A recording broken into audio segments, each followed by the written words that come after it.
What's going on, everybody? It's been little long, winding road here, but Big Kev from Big Kev's World is back at you with another video. And no, it is not a wrestling video. So, yes, I know. Call a lawyer, call your ambulance, call me for some head trauma. I don't know what you want to do, but no, this is not going to be that one. As a matter of fact, next Wednesday we are going to we're going to do a paranormal panel. I'm going to be joined by Mel, and I'm going to be joined by I interviewed Kayla a while back, and she has her own paranormal team. So we're going to talk a little bit more about paranormal next week.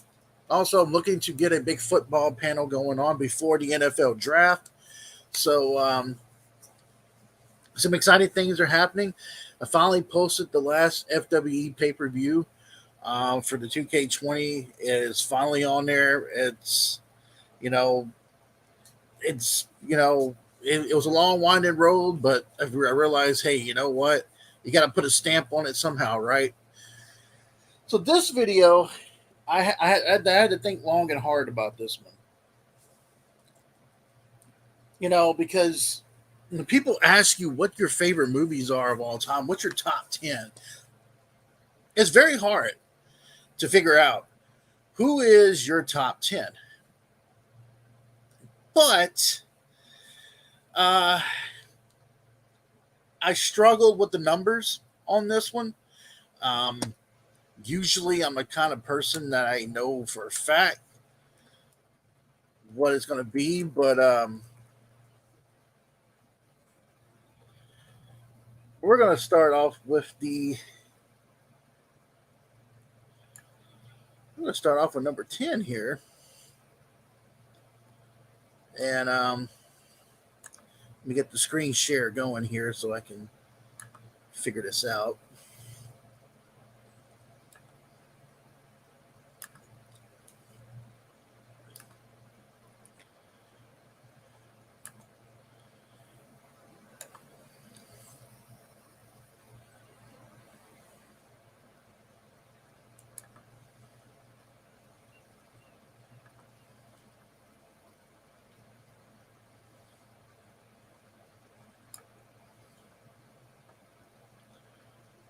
Alrighty.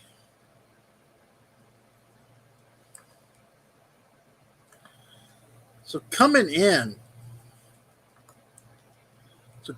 at number 10 for me is it's a 2012. It's a 2012 Abraham Lincoln biography that was done by Daniel Day-Lewis, directed by Steven Spielberg. It was also by one of the books that I read by, it was called A Team of Rivals. This movie was a long time in the making. I'm a big Abraham Lincoln fan. I did a lot of research on him. Played him in a school play before, believe it or not. And I thought Daniel Day-Lewis hit it right on the head. I thought this movie was great. I struggled with this one as my top 10. But I figured out that, it's not that bad to figure that out. The one thing about this movie that I like, hey, what's up, PK Valor? Good to see you. Now, just the topic today is my top 10 favorite movies of all time, giving y'all guys a little glimpse of what goes inside my head. But this movie really shows just how smart Lincoln was and how he was able to get stuff done. You can see how he aged during that time when he first got into office, and then his second term, and you can see how the Civil War, pretty much put a lot of strain on him and a lot of continuous on him. And I thought Daniel Day-Lewis, Sally Fields played a really great Mary Todd, and you could read the books. Mary Todd and Abraham Lincoln, they were at odds with each other a lot. And I thought it was a really good biography, like a biopic. It's probably one of my favorite biopics um, of an actual president. So yeah, that is actually my top 10. That's my top. That's number 10. Now, like I said, I am going to do some honorable mentions in a little bit, but this one, like I said, I had a hard time struggling with it because I was like, what's going to be number 10? What's going to be number 10? Now, number 9 was hard as well. I teetered back and forth with some of these numbers because it's not easy. And let's see if I can.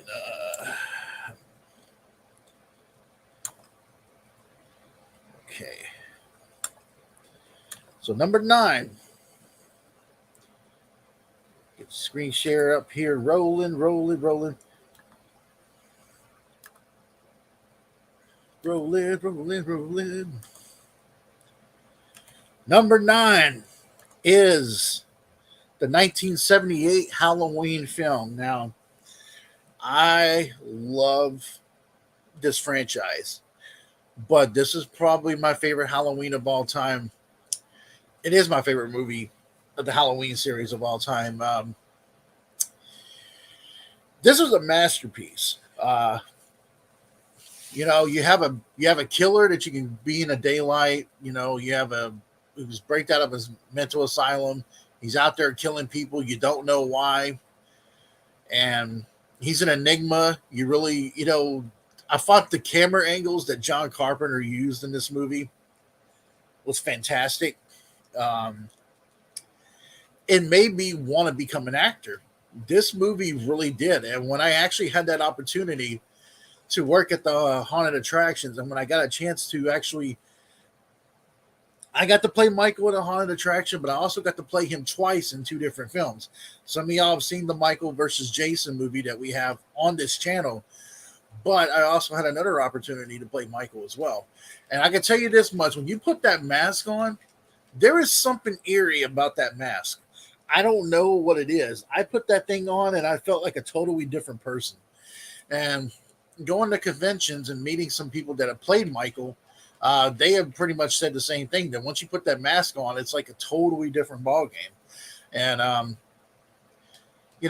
it's something that you haven't seen. Yes, the Texas Chainsaw Massacre came out in 1973 or 4, but this is like the first time you actually.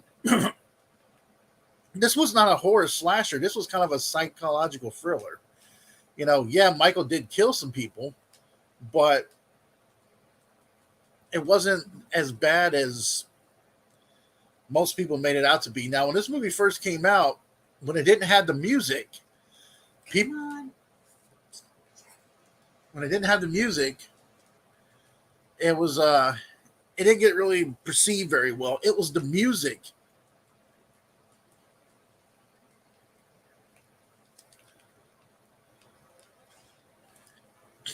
that there was a music that preceded this movie very well. And when you hear that little ding, ding, ding, boom, the soundtrack to this film, music plays a lot of big parts in movies. A lot of people, you have to think about it. Music does play a lot of big parts in this. And this one right here has teetered into my top 5, and then it's teetered back in the top 10. It's teetered back in the top 5. But after going through it for a couple of days, I realized that this was a number 9 for me. I still love this movie. I got the whole entire Halloween collection now, waiting for Halloween Ends to come out in October, see how they're going to actually do with that one. So I'm actually looking forward to this one. But yeah, that is my number 9. I mean, you can't do anything better than that. It's like seeing him kill people, stalk people in the daylight. He's standing right there in the bush. It's like, hey man, I've been wearing my mask and social distancing since 1978, brother. That's pretty much what he's pretty much trying to say in this movie. And there's a funny meme when the whole pandemic came out of this meme, and I actually have it on my phone. I have to show that eventually, but it's actually pretty funny.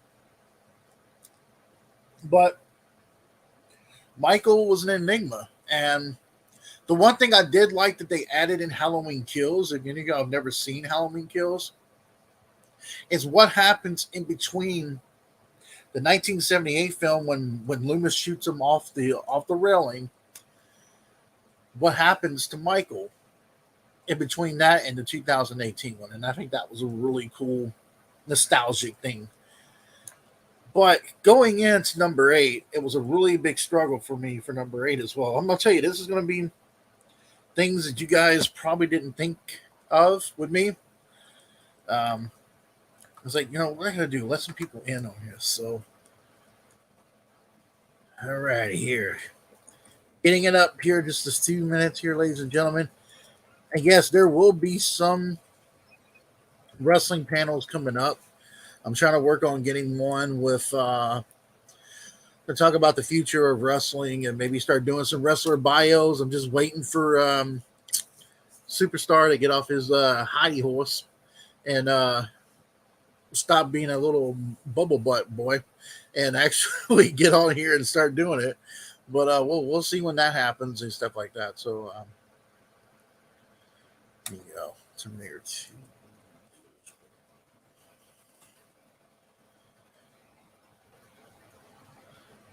Oh yeah. Oh yeah. Now, this next one that's on my number 8, if anybody does not like this movie, there is something seriously fucking wrong with you. I mean, I can understand if it's not in somebody's top 10 or top 15 or something like that. That's fine. But this one to me, Arnold Schwarzenegger is one of my people that I looked up to. Um, I looked up to him a lot with the whole working out, the encyclopedia, his bodybuilding encyclopedia. I followed that book to the T, and I got really big. His encyclopedia works. This movie made me fall in love with two things. One, I fell in love with wearing leather jackets. Number two, I fell in love with motorcycles. He's the reason why that I fell in love with Harleys. Um, Anybody that knows me around here knows that I love motorcycles. So he is one of the main reasons why that happened. And it was a big influence for me. Me and my childhood friend Matt, who I've known for 30 years, we first saw this film. We were laughing because how the T1000 was running. And this one's the best one out of the Terminator series. I know some people are like, well, 1984's Terminator is good too. This one by far is the best Terminator ever made. It's almost like they shouldn't have made any other Terminators after this one. This one was just great. Arnold's the good guy this time around. He's here to protect John Connor. And you have the T1000 that's trying to take out him, and you still have Linda Hamilton as Sarah Connor. She's gotten herself bulked up inside a mental hospital, and the chases in this movie are absolutely crazy. One of my favorite parts in this movie is when they're running from the T1000. T1000's on that is in that big old giant 18-wheeler truck, and they're driving this one little truck, and it can't go faster than 60 miles an hour. And then Arnold's looking at John, go, "You drive all this," and then he goes right in there and starts shooting the hell out of the T1000, and then basically makes that truck wreck, and then all that stuff comes onto the ground, and T1000 froze, and he goes, "Hasta la vista, baby." And yes, at the end, it really did suck. Then he threw away the chip at the 1984 Terminator. He threw away the hand, and then he said there's another one that's got to be destroyed. It made me very sad that when he had to get wheeled down, and it was like, man, he's getting wheeled down, and it's the end of him. I mean, like him and John Connor. That's the first time John Connor's ever got a chance to have somewhat of a father figure.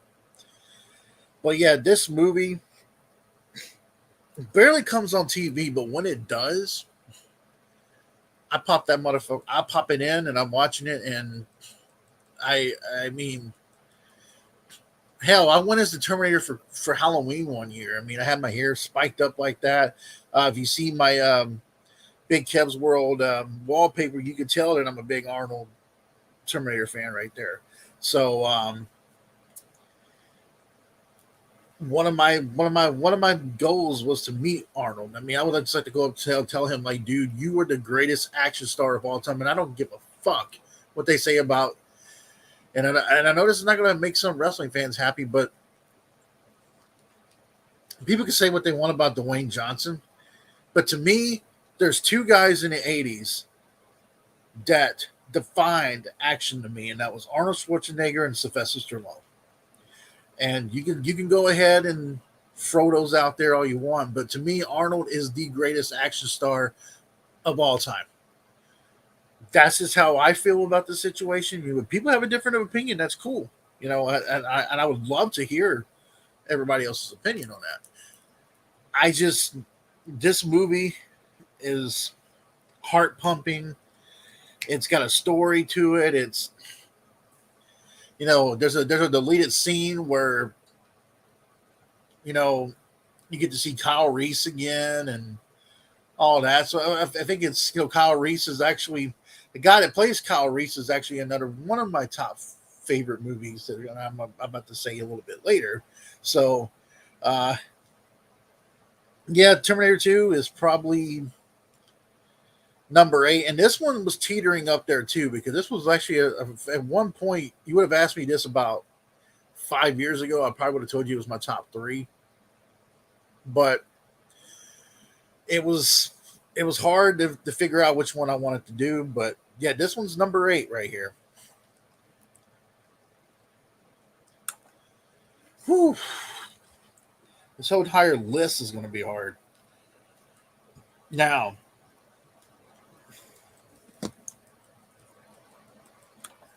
oh boy.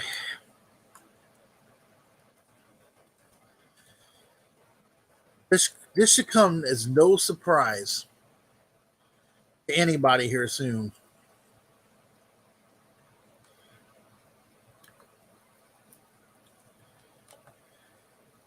That this would be in my top 10. Anybody that knows me knows how much I love comic books and how much I enjoy the superhero aspect. But my number 7 favorite movie of all time is the Batman 1989 with Jack Nicholson and as the Joker and Michael Keaton as Batman. And I still say to this day, Michael Keaton is still one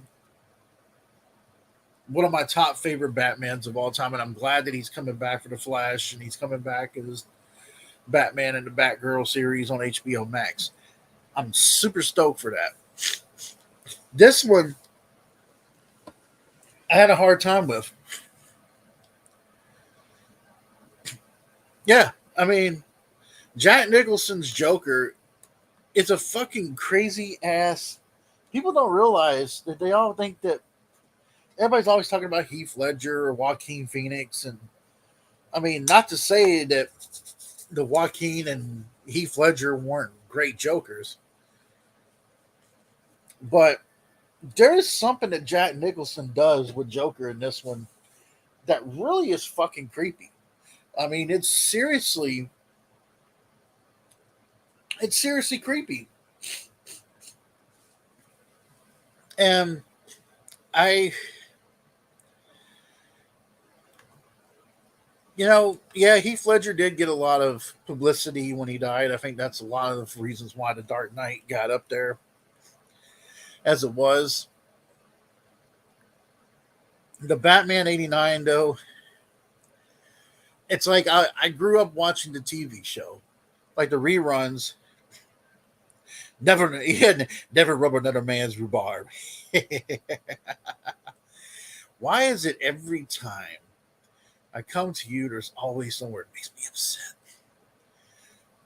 Eye for an eye, nose to phone book. You wouldn't hit a man with glasses on, would you? Huh? It was Jack being Jack, but this Joker was psychotic. He was a nutcase, and I think this Joker, when he appeared, he stole the show. And I understand why they say Nicholson over Keaton because Jack Nicholson was a bigger actor at that time than Michael Keaton. When Tim Burton directed this film, um, he casted Jack Nicholson as Joker first, and told Jack Nicholson who he wanted to cast as Batman. And he saw the Beetlejuice movie, and he liked Michael Keaton. Michael Keaton's crazy as well, so this was work. This worked. Um, Jack Nicholson, I think, only filmed like 3 weeks of stuff, and they had to pay him a little bit more of the grossing. He got a little bit of percentage of the grossing of the box office, but it's Jack. You can't just tell Jack Nicholson no. But this one in particular, to me, has my favorite Batmobile design. I love this Batmobile design in this one. Um, I like the black Batman. I just like the black and the yellow because now that symbol right there symbolizes when you buy a Batman shirt or you look at a Batman shirt to buy, that symbol symbolizes everything. The Tim Burton Batman started it all. It started with the whole Danny Elfman and his soundtrack, Party Man with Prince, legendary Prince's Party Man songs in this. It's got everything. Kim Basinger at that time, a lot of people were, liked Kim Basinger. And this movie, and along with Batman Returns, set up the whole one of my favorite cartoons of all time, Batman the Animated Series. So the Joker in this one, like I've always said, I wanted to go as the Joker once for Halloween, but if I ever did, I would go as Jack Nicholson's Joker because this one, it's just something eerie about him. Like Heath Ledger's Joker was scary. Do not get me wrong, but there's something about Jack's that you have to go back, you have to watch it, you have to kind of analyze it and look at it. He was complete. He was a complete psychopath. He was a very complete psychopath, and I I love this film. I have the '90s Batman's all on Blu-ray, and and I go back and I watch that one, and I'm like, man, that's a good one. Now I'm about to take this one off here because now we are getting to the nitty gritty here, ladies and gentlemen. Getting up to number 6 now.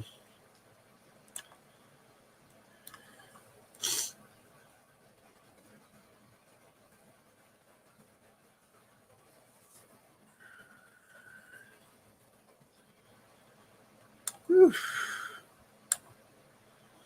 Number 6 coming up. Man, man, man.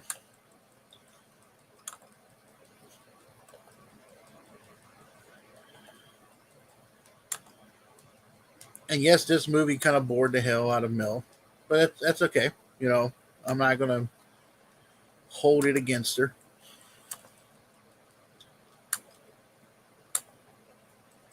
But my number 6 favorite film of all time is Rocky. I entirely love the Rocky series. I like the Creed. I like the Creed movies as well. But seeing Rocky and seeing Sylvester Stallone, directing this one, I like the actress that plays Adrian because she's in one of my other favorite movies of all time as well. And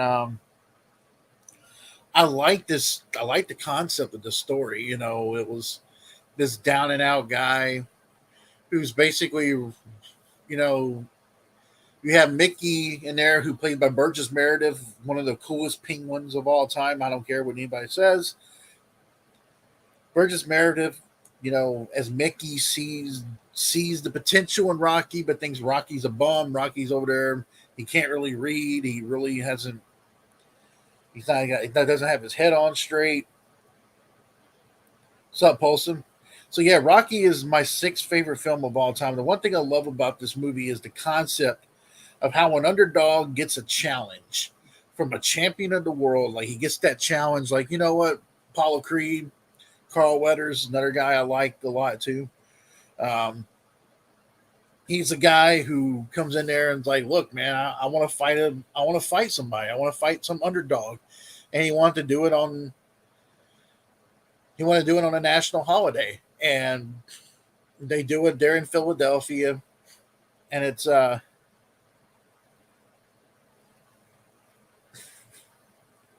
and that's the part where I like how raw the fight scene is in this movie. Like, Rocky's going after those ribs. When I boxed, I used to go really after people's ribs.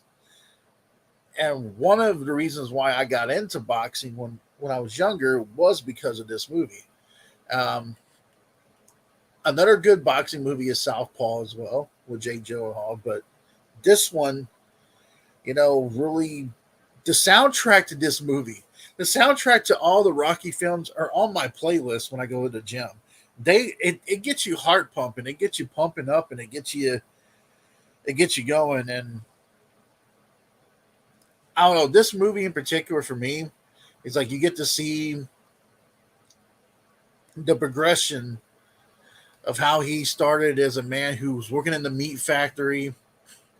Then he's working like as a loan shark for a mobster. This down and out guy is finally gets the opportunity that he's looking for, and it's got a feel good story to it. And I like underdog stories. And you know, Stallone said recently that this movie would not work in this day and age in the way the world is now, and I agree with that, because people don't care about the down and out people anymore. People are all about me, me, me, me, me, instead of looking at a Cinderella guy. And this is kind of a real good Cinderella story. You know, Rocky loses the fight at the end, but the greatest thing about that is when it goes into Rocky 2, he was inside Apollo Creed's head, because Apollo Creed did not take him seriously in this fight. And that's one of the reasons why I really, really, really enjoy this franchise more than I have the whole entire Rocky series on Blu-ray. So that should tell you how much I really do enjoy this film. But now we're getting into the top five here, and like I said, I was battling back and forth on this for a couple days. It's not easy picking your top five, but I figured if I was going to do it, I should watch Play It to the Bone. What's up, Polston? Yeah, I might watch that. Who knows? Dickstown, Play It to the Bone are two of my favorite boxing films. Rocky is inspired by Joe Frazier and Rocky Marciano. Carl Weathers is Muhammad Ali. Yep, it is. Very much so.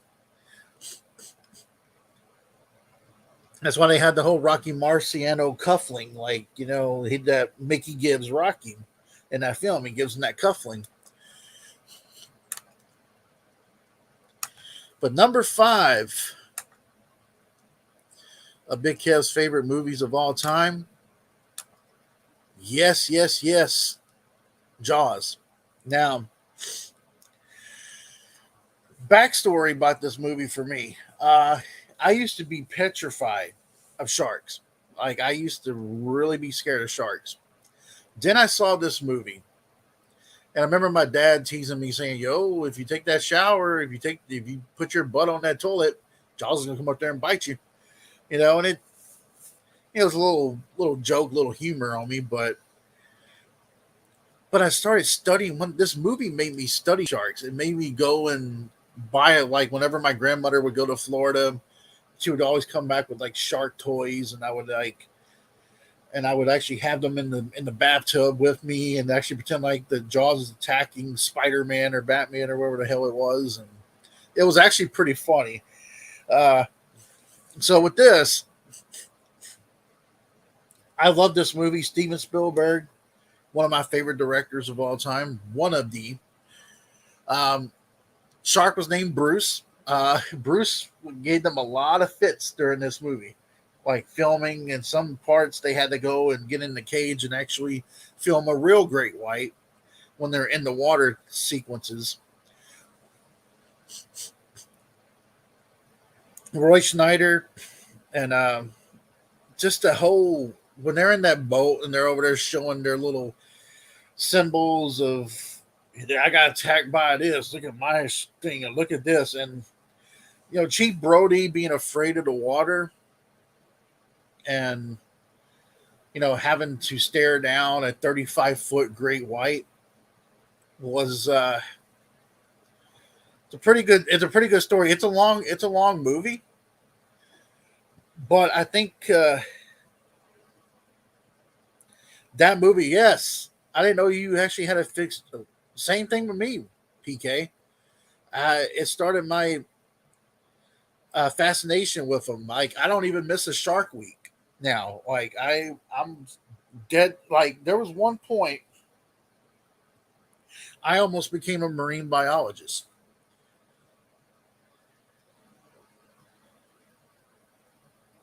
The shark is named for Steve's lawyer. But yeah, that is true. Yep. Yes, indeed. Thank you for that. Fun fact about this is I actually almost became a marine biologist. Like I really wanted to get in there and tag sharks and figure out what's going on and study their behavior. Um, I've learned a lot since this movie. This movie picks though the one thing about this movie though it picks sharks in a bad light, and I think that's the one thing I can honestly say about this. It picks sharks in a bad light. So when that movie Meg came out with Jason Statham, I really wanted to like that movie. I was, because I remember reading the Meg book, and I loved the book. I wanted the Meg to be this next.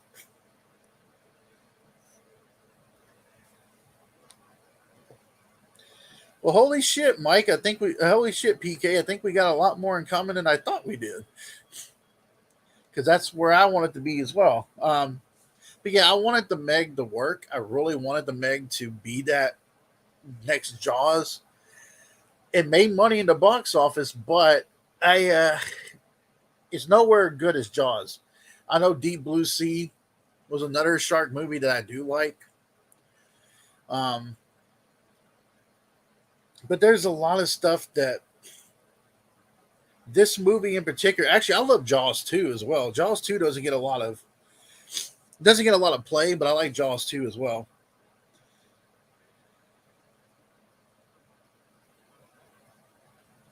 You adopted a hammerhead about 16 years ago. That's cute. That's cool. That would have been fun to do. And the one thing though, this movie though, if it takes sharks in a bad light. So when the news talks about sharks, there's a shark attack, shark attack, shark attack. If you watch Shark Week, they don't go after human blood. They're not attracted to human blood. They're attracted to fish blood. So if there's a fish in distress where you're swimming at, obviously the sharks are going to come in there. They're going to be curious, and I think sharks get a real bad rep, and a lot of stuff that they do. And I have to ask you this, PK: do you or do you not believe that the megalodon is still alive?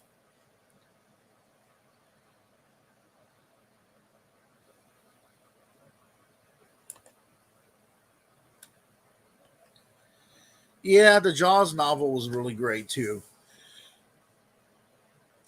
But I have to ask you though: do you think the Meg is still alive? I kind of want to hear. I kind of want to hear your thoughts on this one now.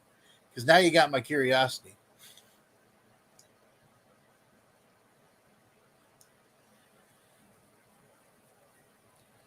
Because I can tell you on Facebook later what I think. But yeah, just the novel Jaws was great. Um, Steven Spielberg, the whole Bruce thing. It's kind of cute that this movie, when they do Finding Nemo, the great white shark's name is Bruce. So it's kind of paying homage to Jaws, which I think is also kind of a cool little thing there. But yeah, that's my top five right here.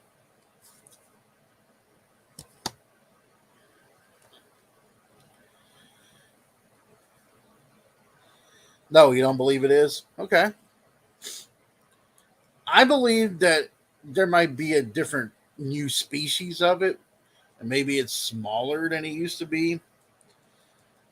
I don't know. I mean, to each their own with it. I mean, I think it's.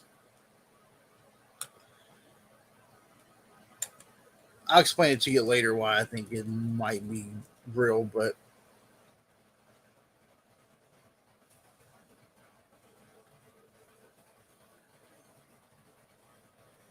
oh boy.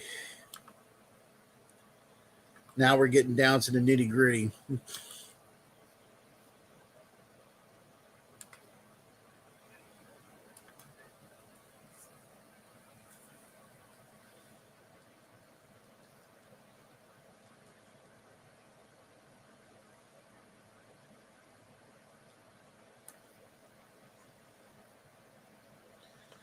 Very, very, very. Hey, man, you know what?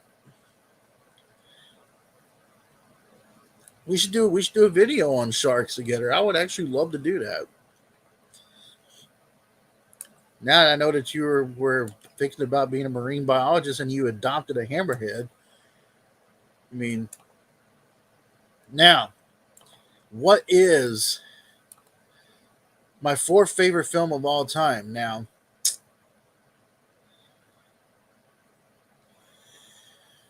Logan.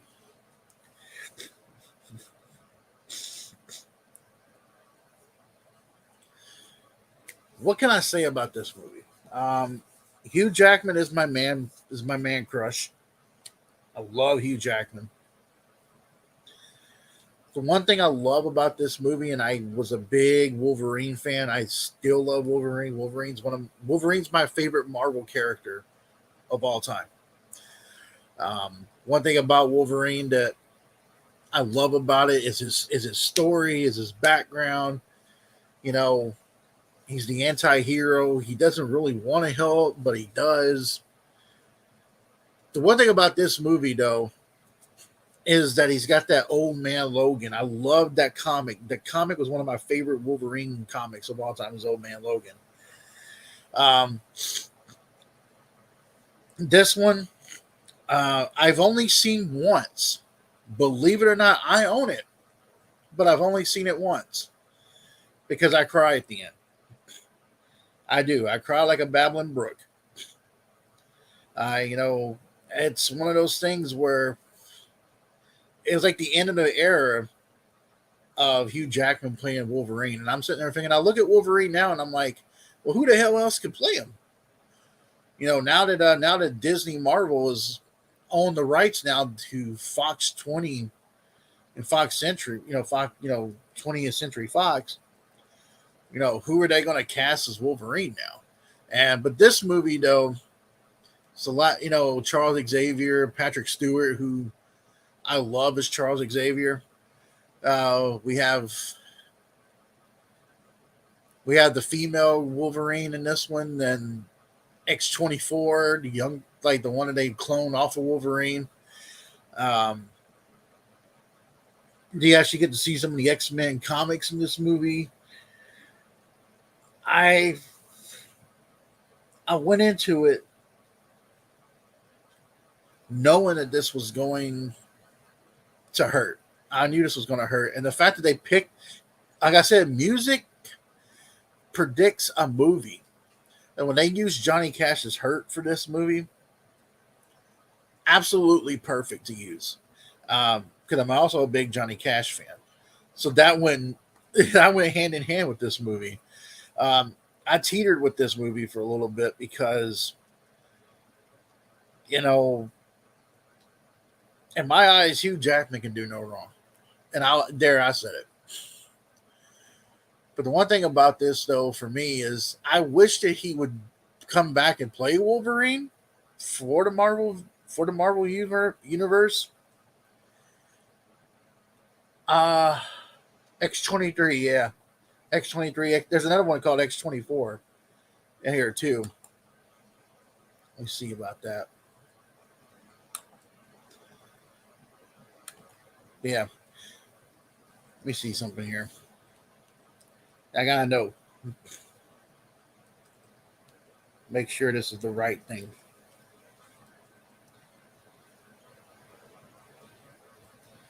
That little girl's name was X-23. I remember that because she's in the comics as well.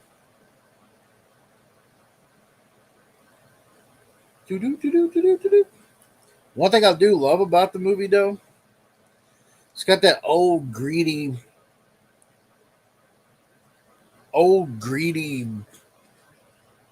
had that Clint Eastwood feel to it. I mean, it's just something about it. It's got this old Clint Eastwood feel to it. Yeah, Hugh Jackman also played. Not only did he play Logan, but he also played X-24. So yeah, I mean, he played the bad guy version that they come up with as well. I like how the story goes that all the that all the X-Men have died. We see the Days of Future Past, all the day, and in this one, all the X-Men have died because Charles Xavier's powers, like Wolverine's the only one, and then you find out he's got poisoning in him, and it's it's a pretty sad, tragic story. But it's a nice way to end the franchise, to end Hugh Jackman's long reign as playing Wolverine. So I did enjoy it. I haven't seen the movie since I seen it because I'm sitting there thinking every time it comes on TV, I'm like, nope, nope, nope, won't do it, nope, nope, won't do it. But maybe eventually I will actually pop it in and actually watch it again just to be like, okay, is it really that bad? I mean, I can picture Hugh Jackman dying now, okay? But hopefully that will I'll watch it again. Oof. Yeah, here we go. This is when it gets really tough in this top three because I really uh,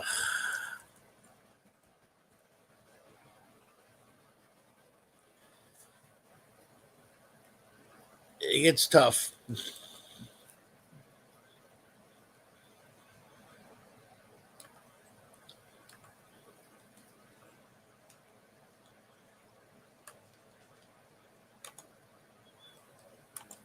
Okay. So number three.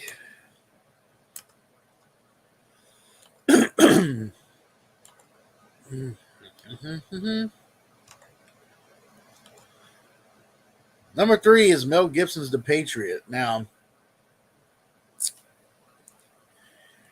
I'm a big history buff. I I was studying to be a history major at one point, and I love the whole Revolutionary War and the whole, we the people, right to bear arms. The whole nine yards. Um, Mel Gibson plays this guy called Benjamin Martin, who was a part of the French Indian War. Apparently, for what he did, a lot of men respect him. A lot of men buy him drinks, and he's living on a plantation. His wife's dead. He's got all these kids. Heath Ledger plays his oldest son, Gabriel. And he's got this other son who's about 15 that's dying, dying, dying, dying, dying to get into war too. And South Carolina decides that they declare that they're going to war, and Mel Gibson's against it. Benjamin Martin's against it at first, and he doesn't want to vote anybody in his stead. So his son decides to enlist without him. So when his son comes up as a dispatch rider, that's when we meet Jason Isaac plays one of the he plays he plays one of the meanest motherfuckers in this movie. Um, Goes and kills his second eldest son. They're about to take away Gabriel. So then, Mel Gibson's character and his other younger sons go there with that gun and that tomahawk. I love that tomahawk because part of the part of the Native American heritage stuff. I love that, and I actually I have more what you call like a Viking one that Mel gave to me for my birthday, my 40th birthday. But I love the muskets in this one. I love the whole element of the designs that they did with the costumes were amazing in this movie. I know there was really you didn't get to see George Washington except for once, and that's like earlier on in the movie. And then Benjamin Martin decides to go on there and decides to train the militia, and they go up there and they do some pretty good damage. This movie can be a very tear jerking one too.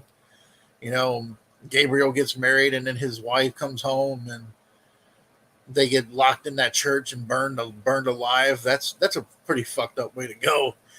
And it's I like the battle at the end between Jason Isaac and Mel Gibson's character, Benjamin Martin. He goes, you're right. My sons were better men, and then basically sticks that little musket right in the neck and then rips it right out. And at that time, Mel Gibson done a lot of great movies. Braveheart's another one of my favorite movies. I couldn't put it in the top 10, but Braveheart's another one that I love. And Mel Gibson is one of the guys also in the 80s that not just Bruce Willis and Arnold and Sly, but he was also one of the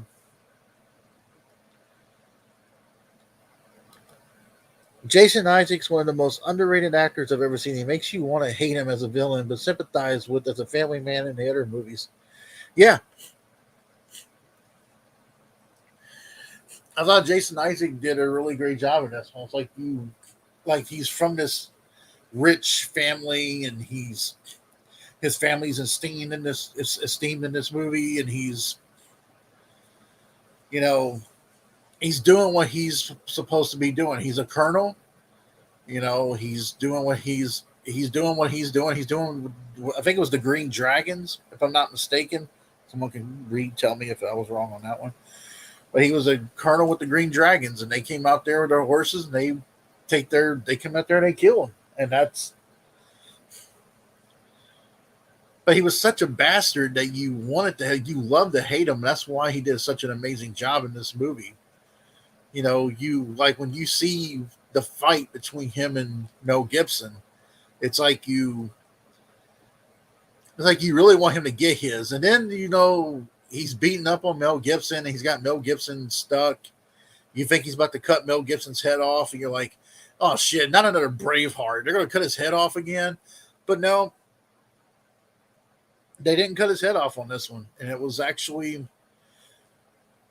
he suckers him in, stabs him, then stabs him in the neck, and there's the end of it.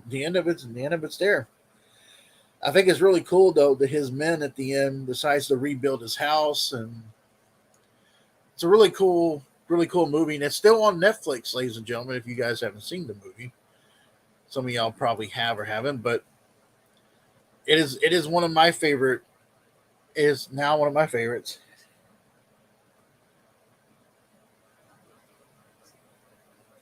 Drag. Okay, this the Dragon Riders. Yeah.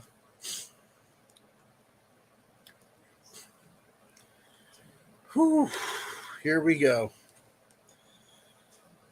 Now this one was tough because I loved these last two movies, and I had a hard time figuring out which one I was going to go with. And this one's a coin toss. Pretty much is a coin toss. You could probably ask me this later.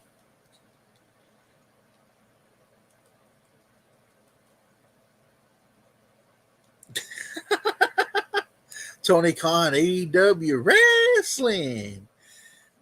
Favorite war movie is God in Generals. That is a long ass movie, but it's so great. So great.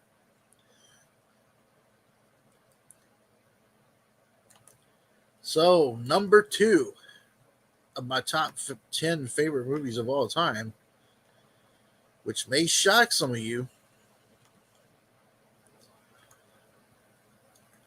There's something about an Italian heritage. I read the books for this movie, and the book is amazing. Marlon Brando is one of the best actors of his time. And we have a young Al Pacino in this movie playing Michael Corleone. You know, they had really good names in this one. You had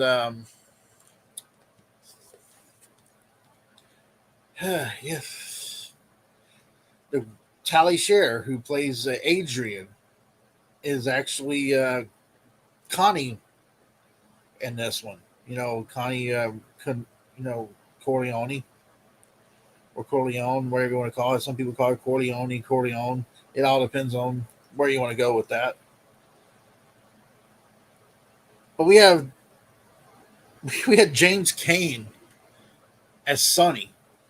You know, that was a big thing. Diane Keaton was Kay Adams, you know, in this movie. You had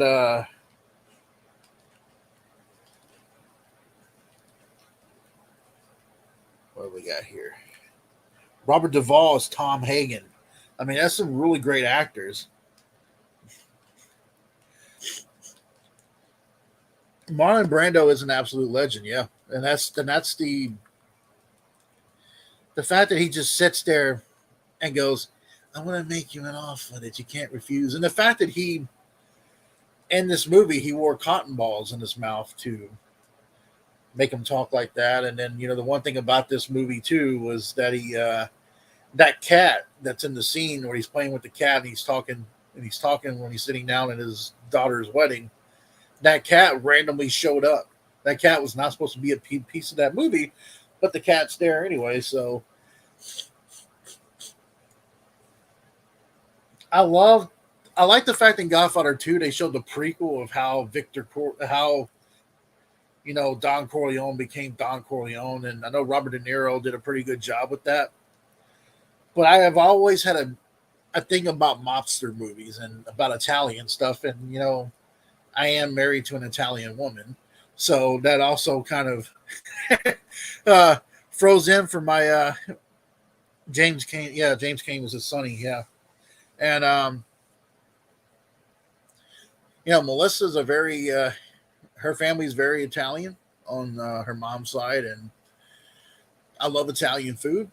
This movie right here is, and I do like, and I do like Scarface, but this movie in particular is anytime it comes on, it usually comes on AMC around Thanksgiving.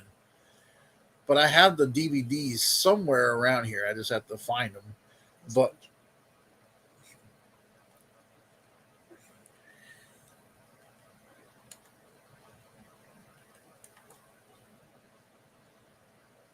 that's the thing about this movie was it was really big in its time, 1972.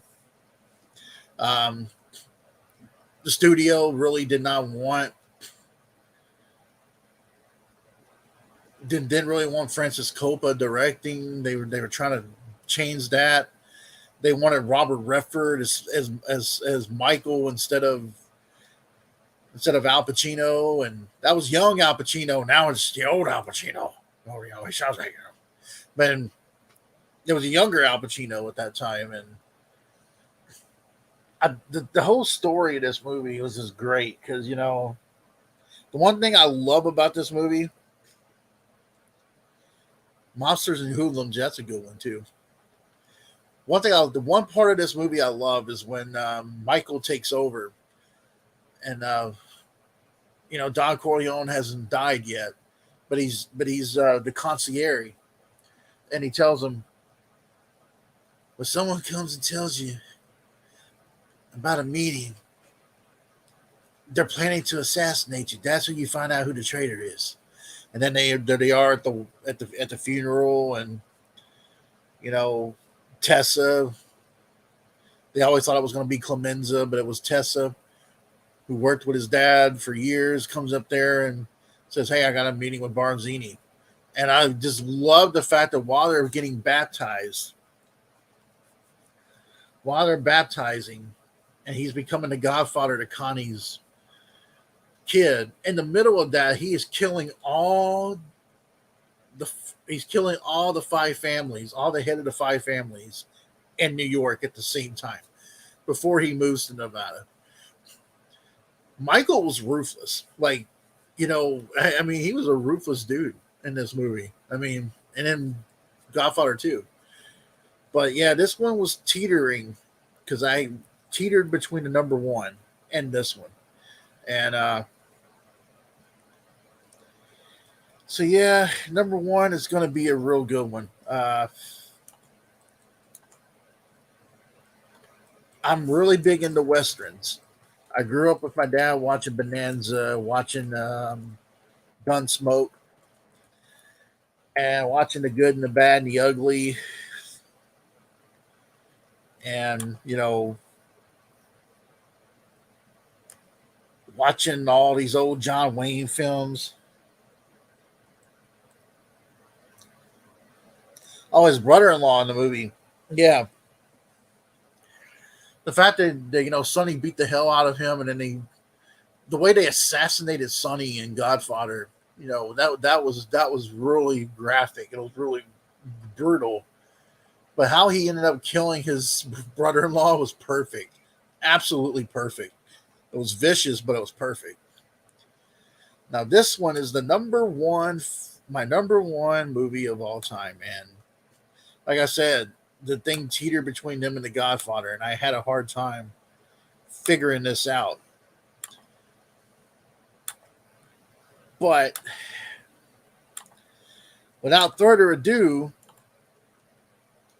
my number one favorite movie of all time is Tombstone. Now, that's one of my favorite John Wayne movies as well, by the way. Now, the one thing about Tombstone was this goes back to my history, how I love history and learning about the OK Corral. And one of the shots in the movie when you see the guy with a headstone saying he was killed for this amount of thing, that was actually a real headstone in Tombstone, Arizona, where they were shooting that. That was a real one. Now, Val Kilmer claims that the real director in this movie was actually Kurt Russell. But the thing about Tombstone that I love is that they have Sam Elliott, who I absolutely love. Sam Elliott, his time at Roadhouse, his time in. If you ever watched Netflix's The Ranch, he does a really good job on that show as well. And he's also in that new show called 1888 or 89. 1883. He's on that show as well, and it's kind of a really good Western show. But this one, the one thing they did not show in this movie is there was more of the herbs that were there, but they didn't show the rest of the herbs, and that was the one thing that was missing in this one. Um, Doc Holliday by Val Kilmer stole the show. This is how Val Kilmer got the role to play Batman forever. Um, I don't know where Joe Schumacher thought it would be great for him to play Batman as well, but obviously this movie made him play Batman, and I love the concept. He was this peace officer in Kansas.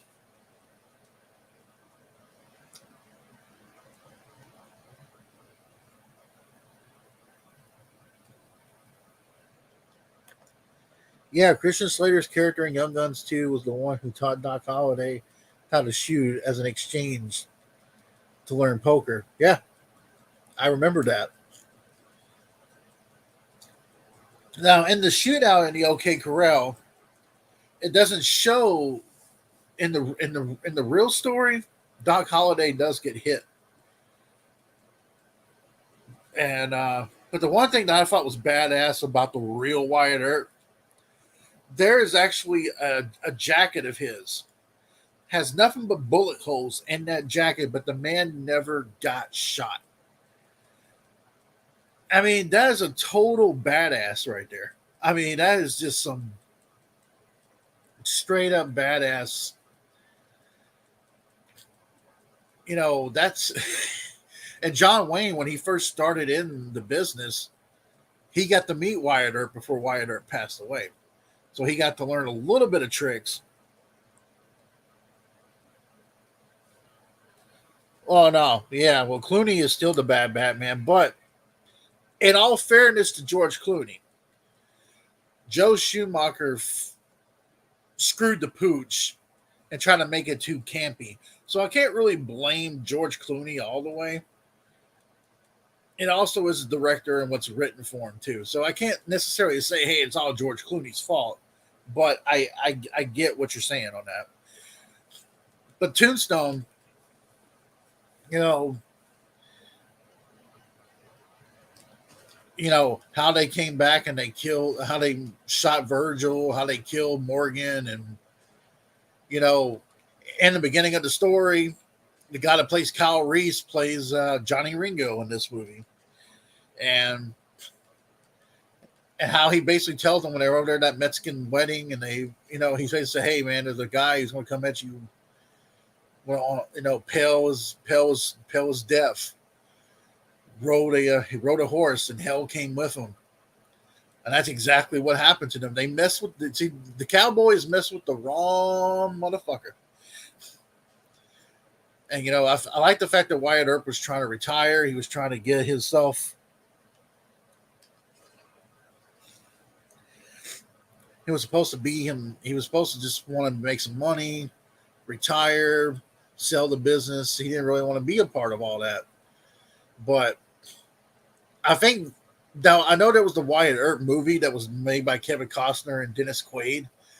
I'm not that big into that one as much as I am this one. I mean, I don't know if any of y'all liked that one that Dennis Quaid and Kevin Costner did, but I'm more into this one. I think this one is really shows how Wyatt Earp looked and how it was back in the day.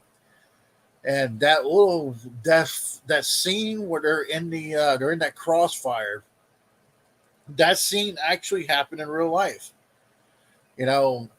Curly Bill's over there shooting at point blank range and does not kill, doesn't even hit Wyatt Earp, and Wyatt Earp comes back and just shoots him, and then just basically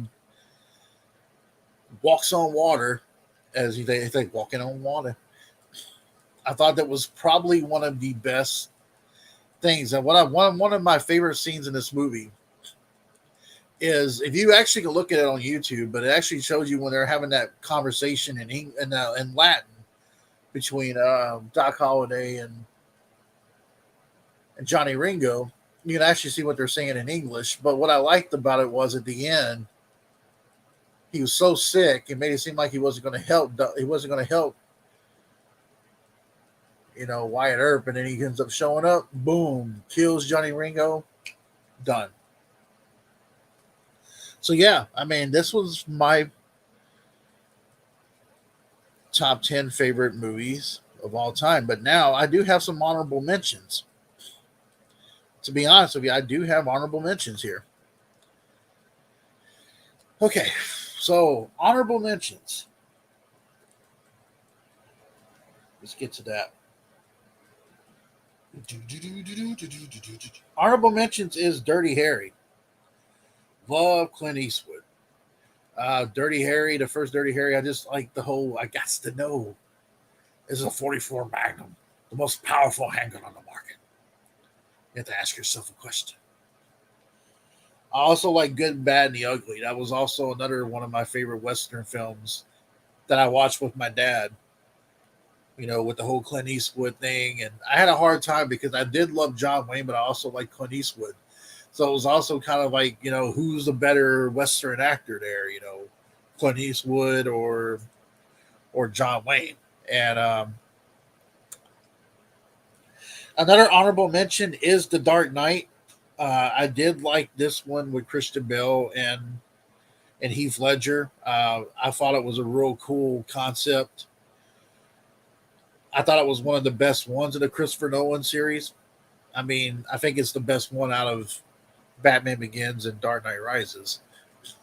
But Heath Ledger steals the show. In that movie, Heath Ledger steals the show. And I thought Christian Bale played a really good, strong Batman. I mean, think about it now. His voice,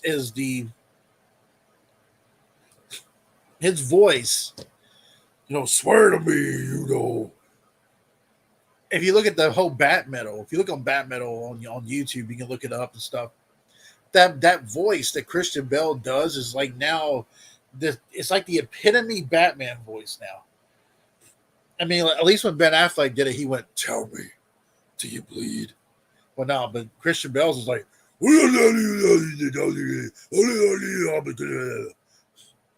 I mean, that's just one of my other favorite movies of all time is Back to the Future. I love that series. I love the Back to the Future, and I'm glad that they're not going to remake it. As long as Steven Spielberg's alive, and as long as their director is alive, they have said they are not going to remake that movie, and I am hoping to God that they weren't going to do that. But another one of my favorites is Night of the Living Dead. Uh, I love George Romero. I liked the Night of the Living Dead. Actually, what's funny though, is I don't like the '60s one. I like the one that was done with Tony Todd. I think it was '89 or '90.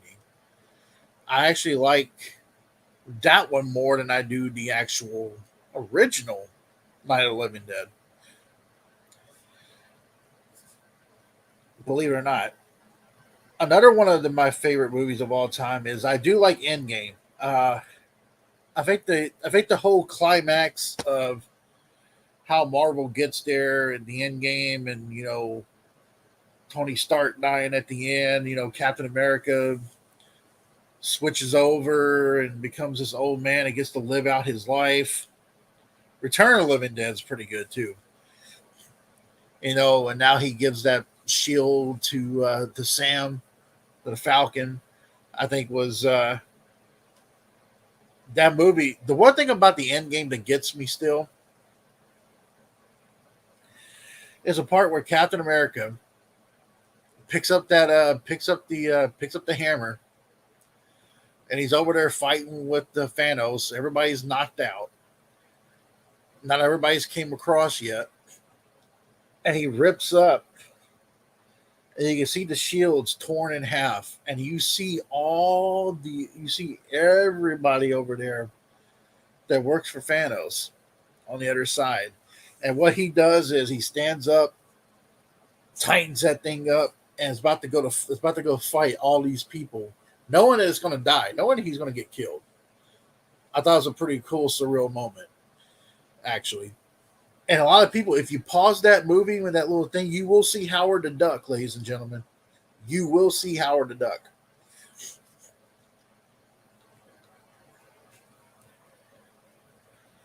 That's what I'm saying. It had its moments. Like Endgame had its moments, and that was one of my favorite moments in that movie. Was just seeing Captain America with the shield broken. He straps it on, knowing that he's probably going to fight for the last time. No one's around. He doesn't think no one's around. They could have done a lot better with Endgame. I really do believe that. I think Marvel could have done a lot better with it. I do love John Wick. I like all three John Wicks, but the first John Wick I love Keanu Reeves. And I always said if I ever did a movie about my life, I'd want Keanu Reeves to play me. I've always said that. Um, John Wick is just a badass movie. It's just got everything that you would want. It's got a little bit of a story. He's retired. His wife passed away. His wife gave him a little puppy, and they killed the dog. When you kill that dog, man, that's some shit right there. That's some that's some shit there. And yes, John Wick has the most kills. John Wick's got the most kills out of any character in movie franchise history. Now, Arnold Schwarzenegger's got the most kills out of any actor in Hollywood.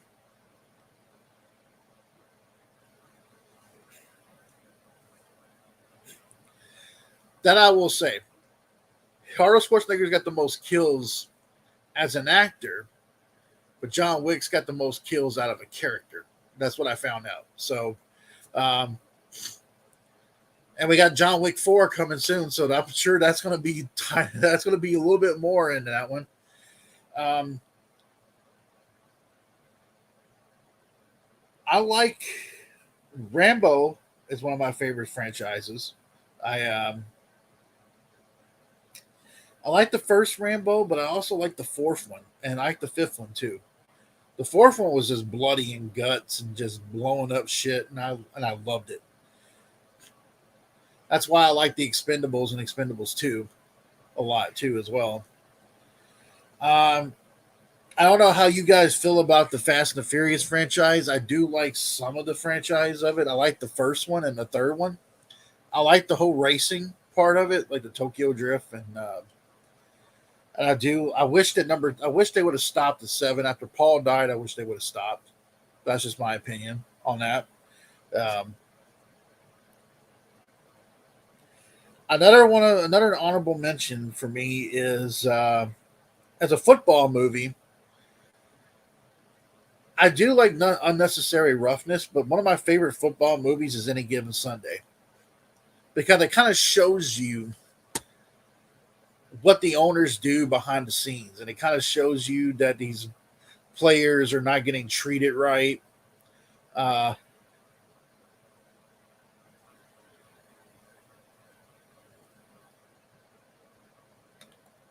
the last Rambo, yeah, the story was, yeah, but the fourth one though, whoo. Um, but yeah, Any Given Sunday. The one thing I love about that one is that it shows the aging quarterback and them bringing in a new person and trying to change with the time. And oh yeah, that one was badass. Yes, definitely. That one was. Whew. I also like the Predator as well. The first Predator movie was one of my favorites. Lethal Weapon is also one of my favorite movies. Um, Die Hard is one of my favorite movies. Conan, I actually do like Arnold as Conan the Barbarian. That was one of my favorites.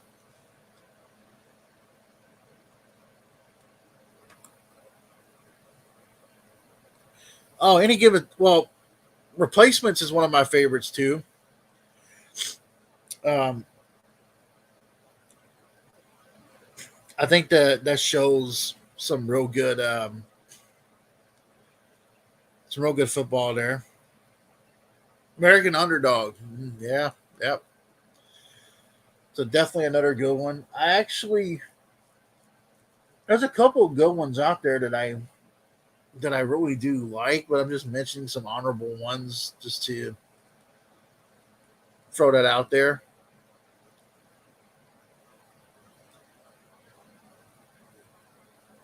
Yeah, one thing about that one is that I miss Pat Cimarron and I miss John Madden, and they actually have John Madden and Pat Cimarron and in the replacements, and I think that was a really good deal.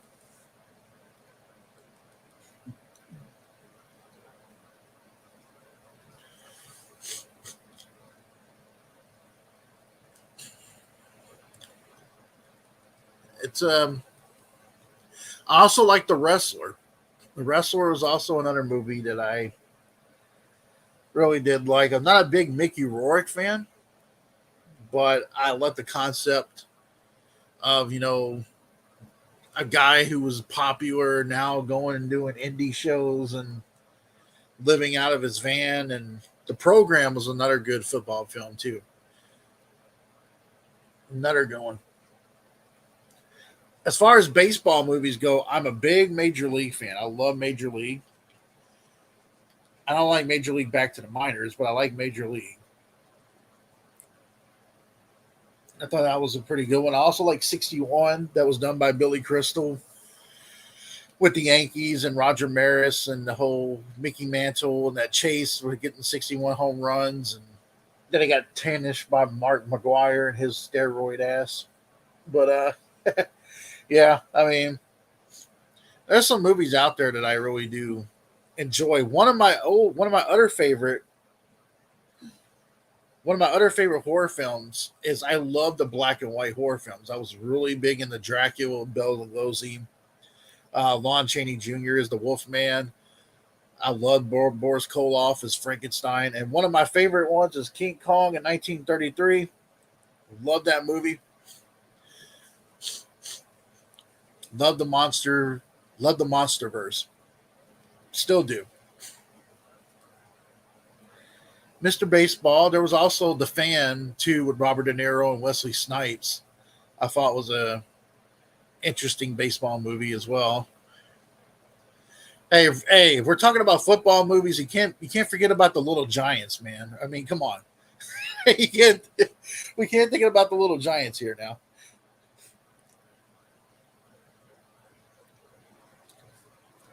But speaking of football, um, the draft is coming up, I believe, next week.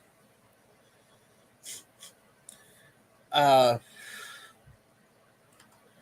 what I'm trying to get going is I'm trying to get a lot of people in this panel to talk about the off season of their team, what their team still needs, what they expect their team to do this season, and where they think their team's going to draft. Um, I can tell you right now, I still think, and I'm glad you mentioned this guy to me, Polston. You mentioned Malik Willis. You mentioned Malik Willis, and I think that he would be a good backup for Tannehill. But if there's a way for us to get Kyler Murray, I would do it in a heartbeat. But just keep in mind our our GM John Robinson, J Rob as we call him here. He said when Tannehill came in with Mariota, he said Mariota we're still our quarterback. So anytime he says that someone is still their quarterback, that means that they're expendable. So right now we got to fix out this situation with AJ Brown and get him his money or do something with AJ Brown. I don't know what we're gonna do, but I do believe that Malik Willis. I was looking at some stuff with him, and I think he could add on. He can add on some more years for Derrick Henry because not only can he extend the play with his legs, he's got a nice rocket arm for a quarterback. I just think you just got to work on some fundamentals with Malik Willis. But I also heard Carolina is also looking at him as well. So I don't know what's going to happen with that. But get a bunch of football guys together, and we'll see what happens. I'm gonna work to see if I can get Dashy on here, who's a big Bengals fan. I know that Poston and Travis and the great Duke Botters are the Cowboy fans. Thinking about working to get Nick and Matt Ogden and PK in here. PK's they're all Packer fans, so get them in there as well, and get some diversity. Trying to figure out some other teams and stuff like that, and figure out what we're gonna do.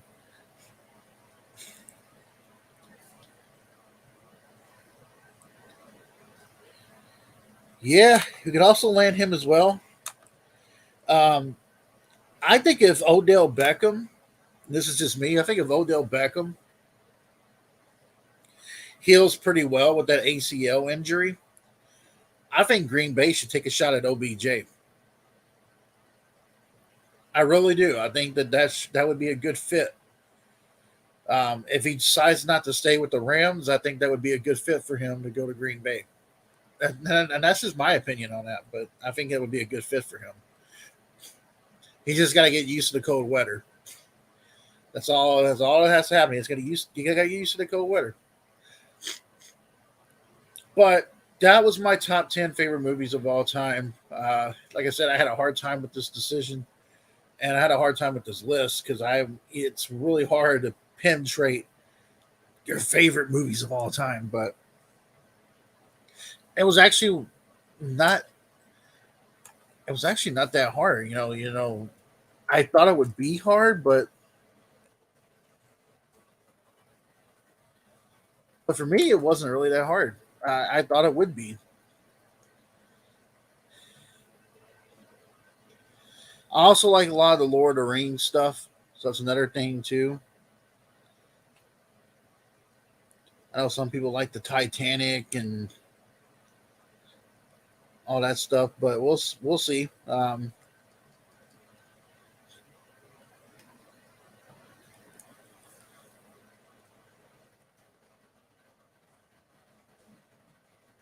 get a picture real quick.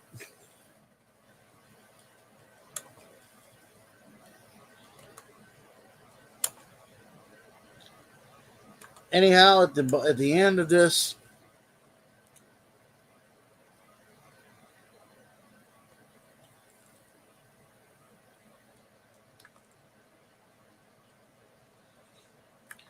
well, I'll say this much: if Green Bay has a chance to make that deal to get Debo, I would say Green Bay should try everything in their power to do so because they got draft picks. They got the draft picks and they got the money now because they got rid of Devontae Adams. So yeah, I think that would be a good fit if they tried to do that with Debo. I think Debo Samuel would. I think Debo would actually do a lot better with Aaron Rodgers than he would with Garoppolo. That's if you only have Aaron Rodgers for another 2 to 3 years, you want to throw everything at him at once. You want to give him everything he can have because you don't know how longer you got with him. So you want to penetrate that. But anyways, though, the top 10, those are my top 10 favorite movies of all time. We still got some stuff coming up here soon. I'm gonna get with the boys and see when we can do this football video. And oh, by the way, Poston, I forgot to say that PK Valor here is not a fan of AEW wrestling. So maybe we could do some troll shit with some AEW wrestling. I mean, I love some AEW food, but I don't like AEW wrestling. So maybe we can, start poking the bear with some of that shit. And I know some people really hate if you talk bad about AEW wrestling.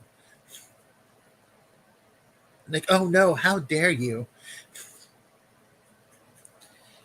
Anyhow, I'm gonna also start doing a little bit more pool. I'm gonna start AEW wrestling. I'm actually gonna start diving in a little bit more in the political side too. I haven't done that on my channel in a while. So, but I'm thinking about trying to do a little bit more diverse with some stuff, more gaming stuff coming up, and who knows. But that is my top 10 favorite movies of all time. Let me know in the comments down below what you guys think, what could be some of your favorite movies of all time. And for that, I will say this. For people who have been sub up to me right now, I got 73 subs. I appreciate all the love and support that people have given me. And